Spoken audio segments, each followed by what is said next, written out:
Hello student, welcome to Swati's classes. आज हम देखेंगे 7th स्टैंडर्ड का हिंदी इकाई दूसरी लेसन नंबर 5 असली गवाह।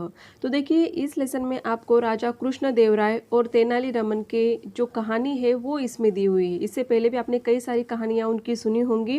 तो आज इस लेसन में फिर से हम और एक कहानी इसमें देखने वाले हैं। तो लेसन को स्टार्ट करने से पहले अगर आपने चैनल को सब्सक्राइब नहीं किया होगा तो सब्सक्राइब कर लीजिए। आपको 7th स्टैंडर्ड के सारे सब्जेक्ट के वीडियोज़ इस चैनल पर मिल जाएंगे।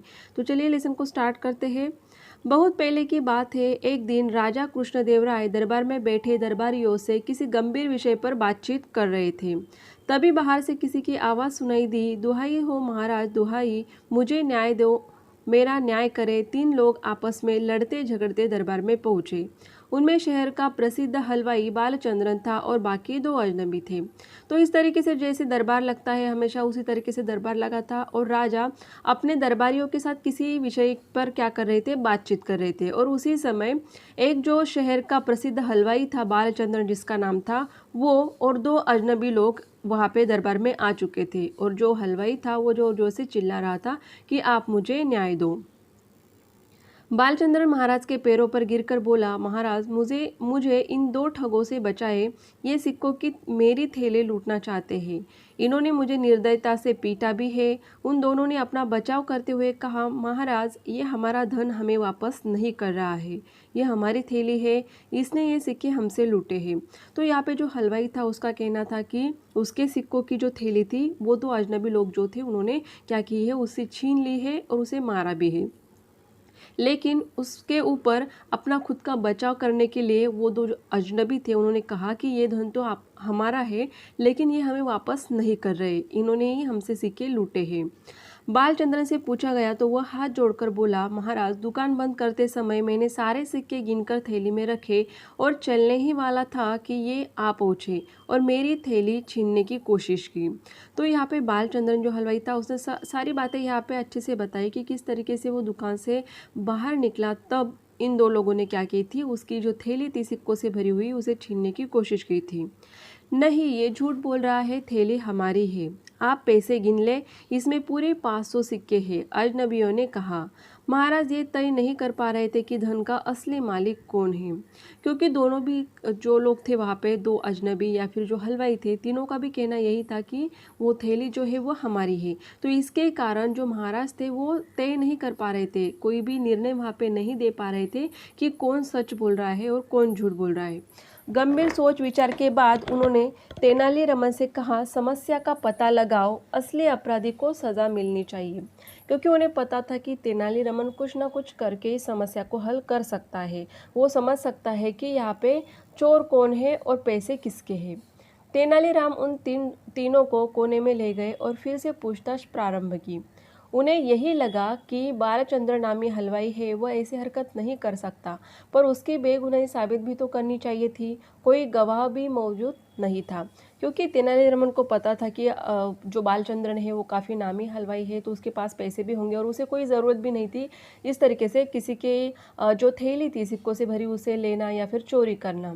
लेकिन उसकी बेगुनाही को साबित तो करना था, इसके लिए उसे गवाह की ज़रूरत थी। गवाह मीन्स क्या कि जो आपको साबित कर सके कि आप सच हो या फिर झूठ हो। तभी उनके दिमाग की बत्ती जल उठी। उन्हें एक तरकीब सूझी। उन्होंने सिपाहियों को आदेश दिया, एक बड़े बर्तन में उबलता पानी लाओ। तो उन्हें अभी ये दिखाना था लोगों को कि कौन झूठ बोल रहा है या फिर ये सिक्कों की जो थैली है वो किसकी है। तो उन्होंने क्या किया, सिपाहियों को कहा कि उबलता हुआ पानी लेके आओ। दरबार में सभी के चेहरों पर परेशानी थी, क्योंकि सबको ऐसे लग रहा था कि अभी कैसे पता चलेगा।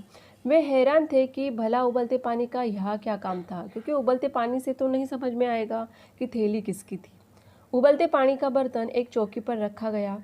तेनालीराम ने सारे सिक्के गर्म पानी में डाल दिए। कुछ ही देर में पानी पर घी तैरने लगा। तो जो गर्म उबलता हुआ पानी था उसके ऊपर अभी क्या दिखने लगा था, उसमें सिक्के डालने के बाद जो है घी तैरने लगा था पानी के ऊपर। हर कोई तेनालीराम के चेहरे पर मुस्कान देख सकता था। अभी उसके ऊपर, पानी के ऊपर जो घी तैरने लगा था उससे मुस्काने की ज़रूरत क्या थी, तो वो आगे आपको पता चलेगा। तेनालीराम ने समझाया, महाराज, दूध का दूध पानी का पानी हो गया। दूध का दूध पानी का पानी होना मीन्स क्या कि सच सामने आ चुका था। हमें इस कहानी की सच्चाई और गवाह दोनों का पता चल गया है।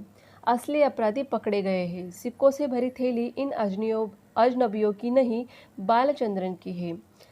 तो यहाँ पर इससे कैसे साबित होगा कि पानी के ऊपर अगर घी तैर रहा है तो जो थैली थी वो बालचंद्रन की, उस हलवाई की थी। तुम कैसे कह सकते हो, क्या सबूत है? महाराज ने पूछा, क्योंकि सबको साबित भी तो करना था कि असल में ये थैली किसकी थी। तो यहाँ पे तेनालीराम ने क्या किया, आंसर दिया है, महाराज मिठाइयाँ बेचते समय अक्सर बालचंद्रन के हाथों पर घी लग जाता है। वो हलवाई था बालचंद्रन।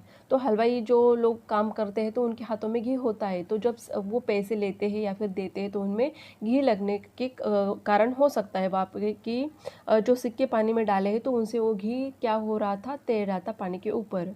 अब वह घी गवाही देने के लिए पानी के ऊपर तैर आया है। तो इस तरीके से उसने अपना जवाब दिया। दोनों अजनबियों के चेहरे पीले पड़ गए, क्योंकि उन्हें पता था कि वो झूठ बोल रहे थे और उनका झूठ जो है वो पकड़ा गया था सबके सामने। उन्होंने भागना चाहा, पर सिपाहियों ने पकड़ा और जेल में डाल दिया। बालचंद्रन तेनालीराम को धन्यवाद दे खुशी खुशी लौट गया, क्योंकि उसको जो उसकी जो सिक्कों की थैली थी वो मिल गई और उसका सच भी लोगों को पता चल गया था। इसके लिए उसने खुशी खुशी वहाँ से क्या किया, बालचंद्रन ने तेनालीराम को धन्यवाद दिया और वहाँ से लौट गया। उसे सिक्कों की थैली वापस मिल गई थी।